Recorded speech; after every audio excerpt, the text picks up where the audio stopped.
welcome to the vlog. So, it's breakfast time. As I've mentioned sa mga vlogs ko, we have an order galing sa Ilocos. Fresh from Ilocos, our longganisa. Okay? Ilocos, longganisa, and of course, yung suka nila, sobrang sarap. Swak na swak. Then ito yung natira. So, tagdadalawa kami ng brother ko. Kumain na yung mga boys eh. Di ba boys? Kumain na kayo? So, yan yung breakfast natin. Meron tayong Ilocos longganisa, scrambled egg, of course, coffee. We have the Iloco kasi masarap yung pares nito. Ilocos na suka. Sukang Iloco, and then Ilocos na longganisa. And of course, we have migoring. And yun, natirang scrambled egg. So, kamay-kamay tayo ulit. I love kamay kapag ganito yung ulam. Sarap talaga. Kain tayo! Kain tayo. Sa yung breakfast natin. Yan, sila nag-aaral at nag-drawing. Art muna sila kasi ako kain pa. Maya na yung proper lesson. Maya. Yan. So, kung gusto niyo authentic na longganisa, galing talaga sa Ilocos, let me know. Ilalagay ko yung contact number nila dyan. Actually, it's from Thin&Jake. Sobrang sarap. Legit. Ilalagay ko yung Facebook account nila and then yung contact number nila sa description box. I-check nyo na lang kung gusto nyo umorder nito. And then yung sukang Iloco. Yung sukang Iloco, perfect siya sa mga paksiyo, mga pang-marinate nyo dyan. The best. So, yan. Plug ko lang. Help natin sila support our fellow businessman, yung mga friends natin na nagbi-business kasi sa panahon ngayong pandemic, ito lang yung hindi natin alam, ito lang yung mga pinagkukunan nila ng mga source of income. So, support na lang natin. Alright? So, let's support our friends na nagbi-business kasi nga, we're here to help each other. Alright? So, thank you so much, Thin&Jake. May libre pang turon pala nung nakaraan. May libre silang turon na binigay sa amin. Nasa ref lang. Pero anyways, thank you guys. Salamat kasi may masarap tayong breakfast ngayon. Kain tayo. Yan, kontakin nyo lang sila kung order kayo.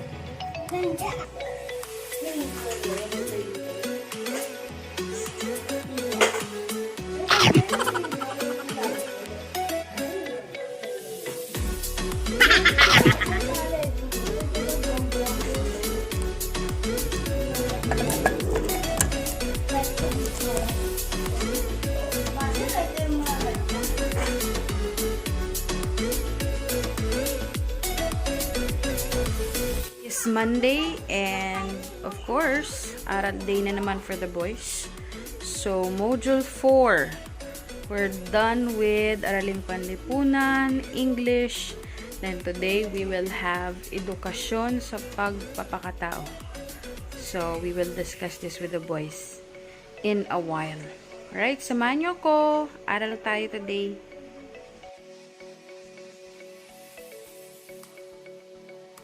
We're back. Daddy is practicing one recipe.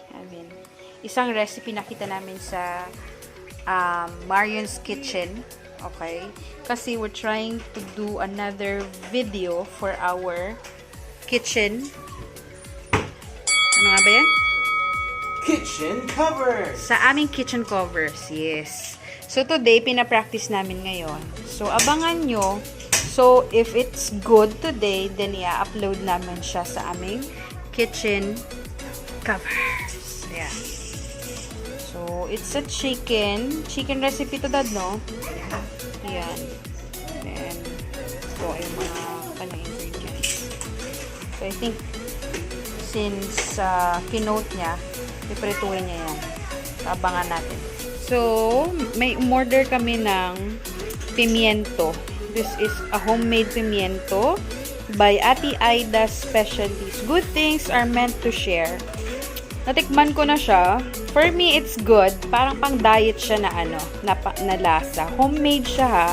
If you want to support them, ayan yung contact number. Ilalagay ko na lang din sa description box yung mga informations na to, yung mga product kung saan galing to. And also, dumating na yung ating Sukang Iloco, Thin&Jake, maraming salamat. Lalagay ko ulit yung contact number nila dyan sa screen. Kung gusto nyo umorder ng mga Ilocos or Iloco goods, we have longganisa as well na nangangamoy na nasa ref na. Kontakin nyo lang sila ni Thin&Jake. So, and then, ano pang meron tayong in-order? Yung embutido. Tatry natin mamayang gabi. Then, let's check. Ito, very good naman. Masarap naman siya. Order kayo, guys. Sarap. Support natin sila. Shout out kina Ate Nemia and Pastor Bobby. Good job and congratulations sa inyong product. So, we support you, guys. Thank you so much. And blessings. Bili na kayo. Okay, kontakin nyo yung number na yan. Lalagay ko sa description box. Thank you! Kain na tayo, guys. So, ito na yung ating homemade na merienda. Empanada. Ayan. Recipe yan ni Ma'am. Yan si Ma'am. Cheers. Ni Ma'am na mahaba. Na mahaba ang buhok. Very long hair. Nilagyan mo ng empanada. Nilagyan mo? Ng empanada. Ano yung empanada? Ng pimiento. Nilagyan ko na empanada. Sarap pag may pimiento. Sarap ng empanada. Yun. Shout out ko pala yung ate Aida's na pimiento. Masarap. Order na kayo. Hindi naman tinapos. Yup. Pwede nyo siyang ilagay dito.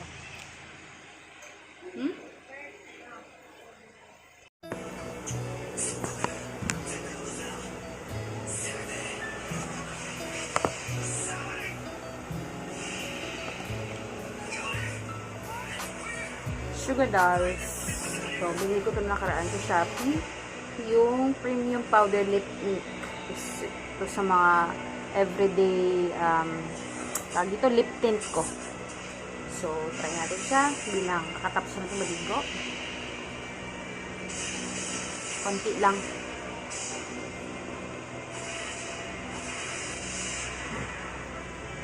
Yung shade niya pala, Wicked Wine. Daming murang mga local products ngayon sa Shopee. At mga magaganda din naman. Yan. So, yan siya. May lips. Simple lang. Parang, lang. Mas lagay tayo ng konti dito. So, ngayon, tinigil ko muna yung pag-moisturizer or anything. Only sabon lang muna. Kasi nung nakaraan, nagkaroon ako ng breakout. At medyo pagaling pa lang sila. Ayan, oh. So, lagyan lang tayo ng konti. Wala muna akong moisturizer na ginagamit. Even yung Jejo Aloe Ice, tinigil ko din. So, pinagpahinga ko muna yung skin ko. Kasi, kawawa naman may mga dark spots tayo dyan. Pero matatanggal din yan. So, ito, lesson learned din sa may mga pimples dyan, no? Kapag may pimples, huwag natin siyang hawakan. Okay? Huwag natin siyang itatouch kasi nga yung mga fingernails natin madumi. So, na-irritate yung skin natin at saka pag tinutok natin, magkukos siya ng dark spots. May solution tayo dyan. Don't worry. Sa ngayon, hindi ko lang siya ginagamit kasi nga nagpahinga ako kasi hindi ko alam kung bakit nagkaroon ako ng breakout. First time na nagkaroon ako ng breakout in my life after 30 years kasi dati wala akong problema ng mga ganyan. Ayun lang yan. Ewan ko, baka hormonal imbalance. Siguro. Pero ngayon, okay na tayo. So, ang sabon na ginagamit ko at this time is Likas. Bumalik ako dun sa Likas Papaya. Actually, yun yung sabon na ginagamit ko nung college pa. So, bumalik ako dun ulit. So, yun. Okay siya sa skin. Nakakaputi kasi nga papaya soap. Ayun lang, update ko lang sa aking skincare. Bago kaming laruan from Thank You Shopee. Shopee ba? Lazada. Yan, may bago kaming toys. So, yan na naman yung aming game time para sa Sabado. So, papracticein natin today.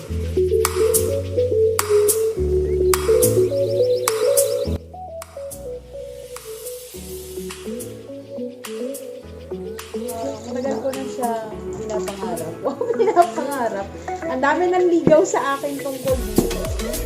Wait lang.